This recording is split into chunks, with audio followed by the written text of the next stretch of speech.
আসসালামু আলাইকুম। আজকে আমাদের আলোচ্য বিষয় হচ্ছে ঐকিক নিয়মের একটি শর্টকাট নিয়ম। তো এখানে কি আছে, যদি একটি কাজ 24 জন লোক 10 দিনে করতে পারে, তাহলে 16 জন লোক ওই কাজটি কত দিনে করবে? আমাদের এখানে সম্ভাব্য 4টি উত্তর দেয়া আছে। তো এখান থেকে কোন উত্তরটা হবে সেটাই আজকে আমরা খুব সহজ টেকনিকের মাধ্যমে বের করব। তো আমরা ঐকিক নিয়ম অনুসারে কি জানি, যদি জন এবং দিন দুটি আলাদা প্রথমে দেয়া থাকে, তাহলে দুটো আগে গুণ করতে হবে। এই যে 24 জন, 24 আর 10, এই 10 এখানে লিখে নিচে 16 জন, নিচে যদি যে কজন থাকবে সে কজন দিয়ে ভাগ করে দিব। তো এখন আমরা ভাগ করে দেই।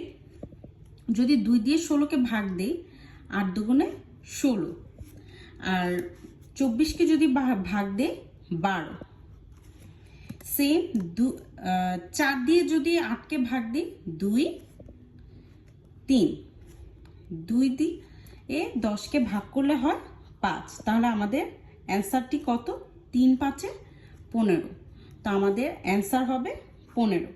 তো এভাবে খুব সহজ টেকনিকের মাধ্যমে আমরা এই ঐকিক নিয়মের অঙ্কটি বের করতে পারবো।